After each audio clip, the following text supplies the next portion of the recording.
감히 박진석을 속여? 거실 공기가 단단하게 얼어붙었습니다. 평소에는 누구보다 다정하고 배려 깊은 진석이지만 거짓말과 배신 앞에서는 칼날처럼 차가워지는 남자. 이래서 인간은 끝까지 지켜봐야 하는 거야. 낮고 단단한 그 한마디에 고성희의 심장이 덜컥 내려앉았습니다. 진석의 말 하나하나가 마치 자신을 겨누는 화살처럼 꽂혔거든요. 저 사람이 오늘따라 왜 이렇게 불같아. 아유, 간 떨어지겠네. 성희는 괜히 멀쩡한 가슴을 쓸어내리며 주방으로 발걸음을 돌렸습니다. 하지만 속은 이미 새까맣게 타들어가고 있었죠. 그나저나 우진이 이 녀석은 도대체 어디로 간 거야? 고성희는 한순간도 마음을 놓을 수 없었습니다. 지금 우진이가 사라진 건 자신의 계획 전체가 무너질 수도 있다는 뜻이었으니까요. 진짜 죽었으면 골치 아파지는데. 죽었든 살았든 내가 그 녀석을 먼저 발견해야 해. 고성희는 지금 이 순간도 자신의 야망을 위한 걱정뿐이었죠.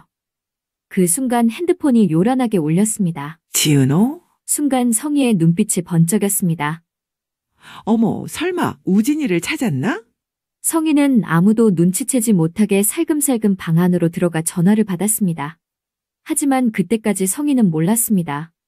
누군가 깔아놓은 덫에 걸려 우진의 수술실 앞에서 박진석이 나타나게 될 줄은 말이죠.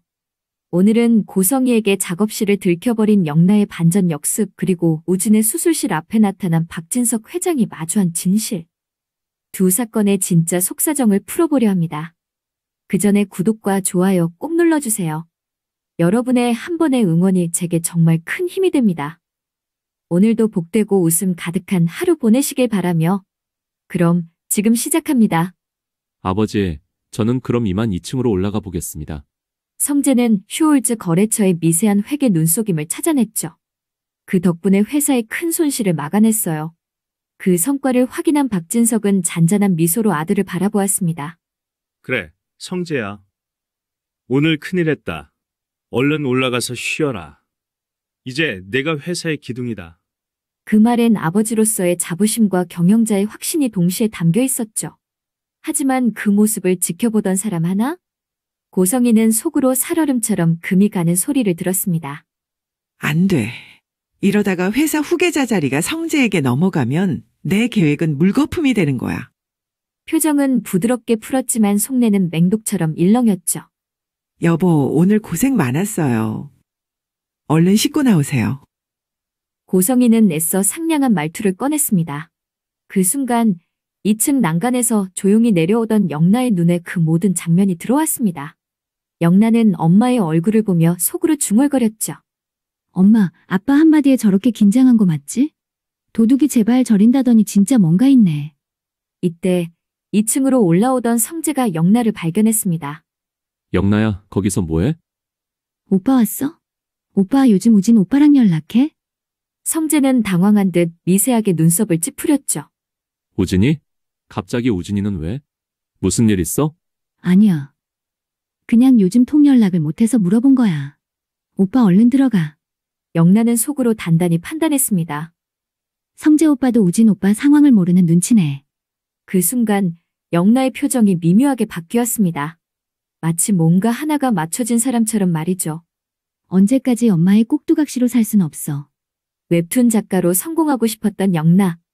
늘 엄마의 욕심 아래 깔려 늘 조심하고 허락을 받아야만 했던 삶. 하지만 이제는 달랐습니다. 엄마의 약점을 잡아야 자신이 자유로워질 수 있다는 걸 본능처럼 깨달은 거죠. 영나는 조용히 그러나 서늘하게 중얼거렸습니다. 엄마 이제는 내가 엄마 목을 쥐고 흔들 차례야. 그 말은 작지만 누구보다 잔혹하고 단호했습니다. 이제 판은 뒤집히기 시작했습니다. 다음 날 박영란은 창가에 놓인 작은 화분을 오래 바라보았습니다. 이지환이 건네준 그 화분. 작고 소박하지만 마음을 묘하게 울리는 선물이었죠. 지환 오빠, 나 아무래도 우진 오빠 병문안 가봐야겠어. 영나의 목소리는 조용했지만 결심은 단단했습니다. 자꾸 마음이 걸려. 변장하고 가면 들키진 않겠지? 지환은 잠시 영나를 바라보다가 단호하게 고개를 끄덕였습니다. 그래, 영나야. 잘 생각했어. 우린 이미 한번 해본 몸이잖아. 게다가 우리에겐 어머니를 뒤흔들 카드가 있으니까. 영나는 미소 지으며 속삭였습니다. 오빠. 고마워. 오늘 당장 가보자. 그렇게 두 사람은 흰 가운과 마스크를 챙기고 청와대학병원으로 향했습니다. 한번 겪어본 변장인지라 동작은 능숙했고 병원 복도에 들어선 두 사람은 아무 의심도 받지 않았습니다. 908호, 여기가 우진 오빠 병실 맞지? 영나가 조심스레 문을 밀었습니다. 근데 뭐야 이게? 병실은 이상하리만큼 깨끗했습니다. 이불은 새로 갈아져 있었고 장비도 정리되어 있었죠. 누군가 퇴실 준비를 끝낸 병실처럼 횡했습니다. 우진 오빠 어디 간 거지? 영나의 목소리에 떨림이 묻어났습니다. 지환도 당황한 얼굴로 병실을 둘러보았습니다. 검사 받으러 갔나? 아니면 화장실? 근데 이렇게까지 깨끗하다고. 그때였습니다. 영나가 문득 침대 아래로 시선을 내렸습니다. 무언가 하얗게 접힌 종이가 바닥에 떨어져 있었죠. 영나가 몸을 숙여 그것을 집어들었습니다. 이게 뭐지? 영나가 조심스럽게 종이를 펼치려는 순간 저기요, 누구시죠? 문이 열리며 간호사가 들어왔습니다. 둘은 동시에 화들짝 놀랐습니다. 지환이 재빨리 말했습니다. 아, 영나쌤, 저희 1008호 찾다가 잘못 왔네요. 영나도 끼어들었죠. 정말 죄송해요. 병실이 너무 비슷해서 헷갈렸나 봐요. 두 사람은 민망한 웃음을 지으며 병실을 빠져나왔습니다. 문이 닫히자마자 영나는 숨을 몰아쉬었습니다. 휴, 큰일 날 뻔했어, 오빠. 지환도 가슴을 쓸어내렸습니다. 그러게 근데 아까 주머니에 넣은 그 종이 그게 뭐야? 영나는 떨리는 손으로 종이를 꺼냈습니다. 나도 잘 모르겠어. 그냥 느낌이 이상해서 챙겨왔어. 두 사람은 그대로 차에 올라 작업실로 향했습니다. 그리고 조용히 편지를 펼쳤습니다. 그 순간 영나의 얼굴이 하얗게 질렸습니다. 오빠, 우진 오빠 죽으러 간 것 같아. 지환은 믿을 수 없다는 얼굴로 편지를 훑었습니다. 영나가 마저 읽었습니다. 엄마, 이게 내가 할 수 있는 최대의 복수예요. 공기가 멈춘 듯 조용했습니다. 숨조차 크게 쉬기 어려울 만큼 서늘한 한 문장이 두 사람의 가슴을 쳤습니다. 왜 복수하려는 거지? 도대체 무슨 일이 있었던 거야? 영나는 손을 떨며 입술을 깨물었습니다. 그 눈동자에는 두려움과 충격 그리고 분노가 뒤섞여 있었죠. 그때 지환이 묵직하게 입을 열었습니다. 영나야, 지환의 목소리는 낮았지만 확고했습니다. 이거 우리가 감당할 수준이 아니야. 이제는 내 가족에게 말해야 해. 너희 어머니 점점 무서워지고 있어. 지환은 이어 말했습니다. 복수? 왜 엄마한테 이런 말을 남겼을까? 도대체 뭘 숨기고 있는 거지? 영나는 편지를 꼭 쥐었습니다. 그 눈빛은 더 이상 흔들리지 않았습니다. 오빠, 이제 나도 끝까지 가볼래. 하지만 영나가 결심을 내린 바로 그날 뜻밖의 위기가 덮쳐왔습니다. 바로 자신의 작업실이 고성이에게 들통난 것이었죠. 고성이는 요즘 들어 영나의 행동이 심상치 않다고 느꼈어요. 그래서 비서에게 은밀히 지시해놨습니다. 영나 뒤 좀 밟아. 녀석이 요즘 내 눈을 너무 벗어나. 그리고 얼마 지나지 않아 비서는 보고를 올렸죠. 이사장님, 영나 아가씨 수상한 집으로 들어갔습니다. 2시간 뒤에 나왔는데 이지환 씨와 함께 나왔습니다. 그 보고에 고성이의 얼굴이 단번에 뒤틀렸습니다. 뭐? 감히 방을 따로 구해 둘이 연애라도 한다는 거야? 고성이는 집으로 들어오던 영나를 보자마자 참았던 분노를 그대로 쏟아냈죠. 화실 정리한다고 당당하게 짐 빼라고 하더니 아주 둘이 들어앉을 방을 따로 구했더라? 영나는 아무 말하지 않았습니다. 고성이는 결정타를 날렸습니다. 내가 아버지에게 직접 말할까? 아니면 네가 스스로 다 정리할래? 아빠 들어오실 때까지 결정해. 그 말은 사실상 협박이었습니다. 박영란은 방으로 올라가는 동안 손끝이 차갑게 굳어가는 것을 느꼈습니다. 어떡하지, 이번엔 진짜 끝이야. 엄마의 바람대로 움직여온 지난 20년. 그 세월이 한순간에 무너져 내리는 듯했죠. 하지만 문을 닫고 혼자 남는 순간 영란은 드디어 비장의 카드를 꺼내들기로 마음먹었습니다. 거짓을 숨기고 사느니 차라리 진실을 터뜨려 이 지옥을 끝내고 싶었습니다. 그리고 바로 그 순간 영나의 머릿속에 하나의 그림이 또렷하게 그려지기 시작했습니다. 아빠 박진석에게 직접 건넬 초대장이었죠. 바로 고성이의 진실을 확인하러 오라는 초대장이었습니다. 영란은 천천히 자신이 들고 온 작은 봉투를 바라봤습니다. 아빠한텐 말뿐으로는 안 돼. 자신을 배신한 사람은 가차없이 내치는 분이시니까. 이젠 이것밖엔 없어. 오늘 밤 박진석은 그 초대장을 받게 될 것입니다. 그리고 그날 이후부터 26년 동안 고성이가 쌓아올린 세계는 박영나의 손끝에서 완전히 무너지기 시작하겠죠. 과연 박영나는 아빠 진석에게 어떤 초대장을 건네는 걸까요? 잠시 후 문이 열리고 박진석이 집에 들어섰습니다. 진석의 기척에 2층에서 내려다보던 박영나는 천천히 심호흡을 했습니다. 드디어 올 것이 왔어. 영나는 떨리는 가슴을 손바닥으로 조심스레 눌렀죠. 그리고 가방 속에 넣어둔 의문의 봉투를 꺼냈습니다. 영나는 봉투를 조심스럽게 품에 넣고 마치 스스로에게 다짐하듯 단 한 번 고개를 끄덕였습니다. 그리고 천천히, 아주 천천히 계단을 내려왔습니다. 아빠 오셨어요? 영나는 최대한 평소처럼 웃으려 했지만 입술이 아주 미세하게 떨리고 있었습니다. 그 순간 영나는 품에 넣어둔 흰 봉투를 꺼내 두 손으로 정성스럽게 내밀었습니다. 저 아빠한테 드릴 게 있어요. 박진석의 놀란 눈으로 영나를 바라봤죠. 그리고 영나는 떨린 목소리로 말을 덧붙였습니다. 이건 아빠만 보셔야 해요. 그 말은 곧 엄마에게는 절대 보여주면 안 돼요 라는 뜻이었습니다. 그 모습을 지켜보던 고성이 입술에 억지 웃음을 걸며 다가왔죠. 아니, 영나야? 엄마, 섭섭하게 왜 아빠한테만 보여줘? 하지만 그 목소리엔 평소의 여유도 가식도 묻혀있지 않았습니다. 대신 당황, 불안, 위기감이 뒤엉켜 있었죠. 영나는 피식 웃으며 되받아쳤습니다. 가끔 부녀 사이엔 비밀도 필요하잖아요. 아빠, 약속 꼭 지키셔야 해요. 꼭요. 영나는 꼬규라는 말을 한 번 더 눌러 말하며 아버지의 눈을 똑바로 바라봤습니다. 그 눈빛에서 박진석은 알 수 없는 묵직함을 느꼈습니다. 고성이는 억지 웃음을 지으며 조심히 다가와 두 사람을 번갈아 봤습니다. 그러나 속으로는 이미 난리가 나 있었죠. 저 쥐방울만한 게 또 뭔 수작이야. 도대체 뭘 꾸민 거지? 저 봉투 안에 뭐가 들어있는 거야? 심장이 쿵쿵 울리고 손끝이 싸늘해지는 걸 느끼면서도 겉으로는 최대한 태연한 척하려 애썼습니다. 그러나 이미 공기는 고성이만 빼놓고 다른 방향으로 흘러가고 있었죠. 박진석은 봉투를 손에 든 채 영나의 얼굴을 잠시 바라봤습니다. 박진석은 웃으며 고개를 끄덕였습니다. 그래. 아빠가 꼭 확인하마. 고성이는 초조했습니다. 저 계집애가 도대체 무슨 짓을 꾸미는 거야? 영나가 박진석에게 건넨 그 봉투. 자신의 앞에서 아빠만 보세요라고 한 그 뻔한 말. 고성이는 속으로 이를 갈았죠. 그래서 그날 밤 고성이는 평소처럼 자연스럽게 수면제가 든 와인을 따르며 박진석을 편안하게 재웠습니다. 여보, 요즘 너무 힘들잖아요. 오늘은 그냥 편하게 자요. 고마워 여보. 늘 한결같은 당신밖에 없다니까. 진석이 깊이 잠든 걸 확인한 순간 고성이는 빠르게 봉투를 챙겼어요.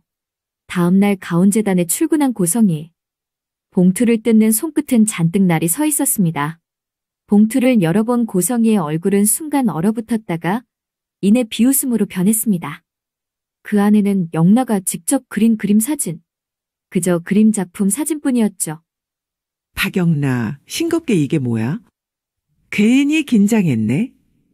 고성이는 코웃음을 치며 봉투를 던졌습니다. 그러나 그때까지 영나가 한 수 위였다는 걸 깨닫지 못했습니다. 영나는 처음부터 알고 있었습니다. 엄마는 내가 준 봉투를 가로채고 열어볼 거란 사실을 말이죠. 그래서 고성이에게 준 건 미끼용 봉투였죠. 진짜 초대장은 전날 밤 2층 계단에서 조용히 성재에게 넘겨졌습니다. 오빠, 나중에 내가 부탁하면 아무것도 묻지 말고 그냥 도와줘야 돼. 정말 중요한 일이야. 성재는 이유도 묻지 않고 그 부탁을 받아들였고 다음날 아침 영나는 진짜 봉투를 성재의 손에 쥐어주었습니다. 봉투 속 편지는 단 한 줄처럼 보였죠. 아빠, 엄마가 학생 장례식장 준비하시느라 요즘 많이 힘들어 보여요. 우리가 몰래 가서 격려해드리면 좋아하실 거예요. 청와대학병원에서 준비 중이라고 해요. 박진석은 그 편지를 읽고 진심으로 생각했습니다. 그래, 성희도 요즘 많이 지쳤지. 조용히라도 가서 도와줘야겠다. 아무런 의심 없이 진석은 그 길로 청와대학병원 장례식장으로 향했습니다. 그곳에서 박진석은 고성이의 진실을 마주하게 될까요? 한편 지은호는 우진과 둘만의 추억이 깃든 별장을 헤매며 우진을 찾고 있었죠. 버린 엄마보다 우진이 내가 더 나빠. 그런데 바로 그때 낯선 싸늘함이 스치며 은호의 발걸음이 멈췄습니다. 저 멀리 낡은 나무 기둥 하나의 몸이 축 늘어진 채 기대 앉아있는 한 사람. 지은호의 심장이 철렁 내려앉았습니다. 한우진? 목소리는 거의 숨 넘어가는 소리였습니다. 검은 코드, 파란색 목도리 지난밤 자신을 찾아온 우진의 옷차림 그대로였죠. 지은호는 정신없이 달려갔습니다. 우진의 고개가 한쪽으로 푹 떨궈져 있었고 손끝은 차갑고 입술빛은 잿빛처럼 발해 있었죠. 한우진 정신 차려. 지은호의 무릎이 바닥에 털썩 부딪히며 주저앉았습니다. 손으로 우진의 얼굴을 감싸 올린 순간 손짓이 파르르 떨렸습니다. 지은호는 거의 울부짖듯 끌어안았습니다. 나왔어. 이대로 죽으면 안 돼. 산속의 차가운 공기 속에서 지은호의 목소리만 울렸습니다. 우진아, 너 죽으면 나는 어떻게 살아? 가냘픈 몸으로 언제 이렇게 말라버렸는지 모를 우진을 부축하며 가까스로 일어섰습니다. 눈물은 흐를 새도 없이 닦아냈습니다. 그보다 먼저 해야 할 일이 있었죠. 우진을 살리는 것. 은호는 본능적으로 휴대폰을 켰습니다. 손이 너무 떨려 숫자를 제대로 누르지도 못했지만 마지막엔 결국 누군가에게 전화를 걸었습니다. 쌍둥이 오빠가 죽어갈 때 가장 먼저 떠오른 사람. 이지혁이었죠. 그리고 떨리는 목소리로 은호는 말했어요. 지역 선배 우진이 찾았어요. 산속에 쓰러져 있어요. 나 어떡해요? 선배 나 무서워요. 지혁의 목소리는 바로 떨어졌습니다. 은호야, 내가 지금 당장 갈게. 그 말을 듣는 순간 지은호는 비로소 한번 크게 울컥했습니다. 우진을 간신히 차에 싣고 난 뒤 지은호는 떨리는 손으로 운전대를 붙잡았습니다. 눈앞이 흐릿해질 만큼 울컥했지만 지금은 울 시간이 없었죠. 그제야 휴대폰을 꺼내 그동안 가장 미워했던 사람. 하지만 지금 상황에서는 가장 먼저 알려야만 하는 사람에게 전화를 걸었습니다. 고성이었죠. 지은호의 목소리는 이미 갈라져 있었습니다. 우진이 찾았어요. 제가 간이식 당장 할게요. 우진이 살려야 해요. 고성이의 깊은 안도에 한숨이 새어나왔습니다. 찾았어? 당장 청와대학병원으로 와. 내가 가서 수술 날짜부터 잡을게. 살았다는 안도보다 오히려 자기 계획이 다시 굴러간다는 안도에 가까운 숨소리였죠. 전화를 끊은 뒤 고성이는 내뱉었죠. 사람 진 빼는 게 취미지. 쓸데없이 사람 신경 쓰이게 만들어. 투덜거리기는 했지만 발걸음은 누구보다 빠르게 병원을 향하고 있었죠. 그러나 그때까지 고성이는 몰랐습니다. 오늘 그 병원에서 평생 숨겨온 진짜 얼굴이 산산이 부서질 거라는 사실을 말이죠. 한편 청와대학병원 응급동은 이미 아수라장이었습니다. 의료진들이 뛰어다니고 들것이 쉴 새 없이 오갔습니다. 그 소란 속에서 들것 위에 축 늘어진 한 남자가 실려 들어가고 있었죠. 얼굴은 창백했고 입술은 파랗게 질려 있었습니다. 바로 한우진이었죠. 때마침 장례식장을 향하던 박진석은 그 모습을 멀리서 보고 순간 발걸음을 멈추었습니다. 설마 우진이? 미국에 있을 우진이가 저기 왜 있어? 내가 잘못 봤나? 진석은 믿고 싶지 않았습니다. 하지만 들것 앞에서 울부짖는 두 사람을 보는 순간 진석의 심장은 뚝 하고 내려앉았습니다. 처음 보는 낯선 여자 지은호와 분명 자신의 아내 고성이었죠. 성희가 왜 거기 있어? 진석은 본능적으로 그 무리를 따라갔습니다. 수술 준비실아. 의사들이 우진을 안으로 옮겨가자 고성이는 그 뒤에서 안도의 한숨을 내쉬었죠. 모성이라곤 찾아볼 수 없을 정도로 냉정했어요. 그 모습을 멀리서 지켜본 진석은 온몸에 소름이 돋았습니다. 대체 무슨 일이 벌어진 거지? 수술실 문이 쾅 닫히고 그 자리엔 고성이만 털썩 주저앉았습니다. 그때 진석이 천천히 걸어와 고성이 앞에 섰습니다. 목소리는 낮았지만 칼처럼 서늘했습니다. 성희, 이게 다 무슨 상황이야? 우진이가 왜 수술방으로 들어가? 고성이는 눈을 크게 뜨며 그제서야 진석을 봤습니다. 여보, 당신이 왜 여기에 있어요? 영나랑 전시 보러 간 거 아니었어요?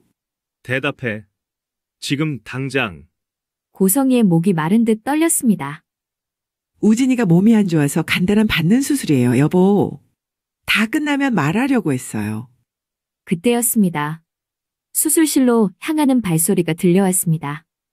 박성재와 박영나였습니다. 성희의 눈이 휘둥그레졌죠. 엄마, 영란은 한 발 앞으로 나아갔습니다. 그동안 눌러담았던 모든 감정이 단호한 한 문장에 담겨 있었습니다. 이제는 사실대로 말하세요. 고성희의 얼굴이 잿빛으로 변했습니다. 영나야, 너 지금 무슨 말을 하는 거니? 엄마가 우진 오빠 간이식 숨겼잖아요. 영나의 목소리는 떨리지도 않았습니다. 우진 오빠 미국에 없었어요. 한국에서 혼자 몰래 외롭게 지냈어요. 엄마가 그렇게 만들었잖아요. 우진 오빠한테 다 들었어요. 성희는 식은땀을 흘렸습니다. 아니야. 이건 다 모함이야. 그때 성재가 끼어들었습니다. 목소리조차 낮고 묵직했습니다. 아버지, 그는 진석을 똑바로 바라봤습니다. 우진이 간 공여자가 누구인지 아십니까? 성재는 더 크게, 더 또렷하게 밀어붙였습니다. 어머니가 26년 전에 버린 딸입니다. 아버지가 모성에 반한 바로 그 26년 전 그날 저 여자는 쌍둥이 딸을 보육원에 버렸어요. 복도 공기가 멈췄습니다. 뭐라고? 우진이와 간 공여자인 지은호 씨는 쌍둥이에요. 두 사람은 저 파렴치한 여자 때문에 어릴 때 생이별했어요. 진석의 입술이 떨렸습니다. 박진석의 표정이 서서히 굳어갔습니다. 숨도 쉬지 못할 만큼 놀란 얼굴이었죠. 성재는 숨을 가다듬고 마지막 칼날을 꺼냈습니다. 버린 딸이 간이식 적합 판정을 받았습니다.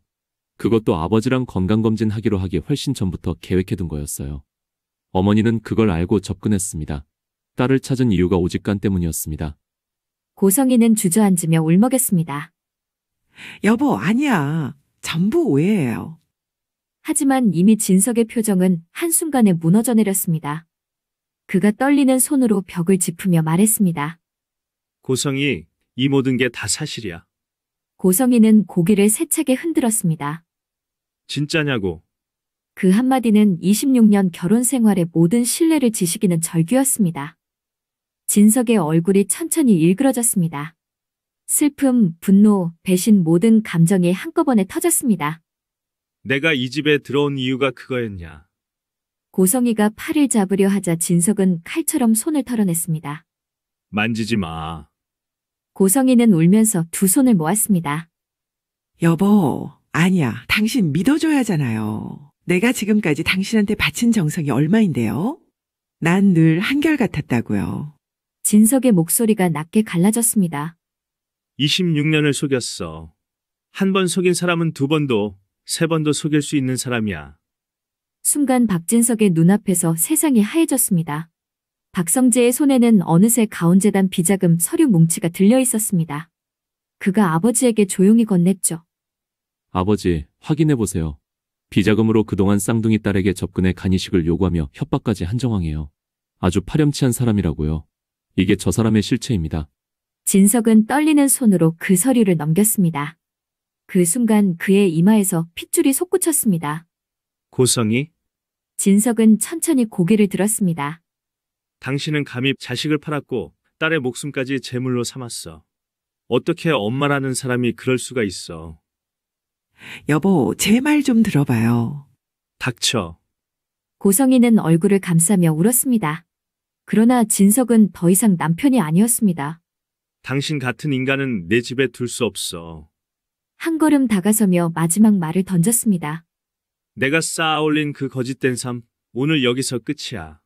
감히 나를 속여. 바로 그때 병원 보안팀과 경찰이 도착했습니다. 고성희 씨, 횡령, 재단 자금 편취 및 사기 혐의로 체포하겠습니다. 철컥. 차가운 수갑이 채워지고 고성희의 얼굴에 두려움이 번졌습니다. 진석은 마지막으로 얼굴을 돌려 그녀를 쳐다봤습니다. 고성이, 당신의 천벌은 이제 시작이야. 과연 고성희가 감춰온 거짓의 제국은 이제 어떻게 무너져 내릴까요? 오늘 이야기는 여기까지입니다. 구독과 좋아요를 눌러주시면 제가 영상을 만드는데 큰 힘이 됩니다. 시청해주셔서 고맙습니다.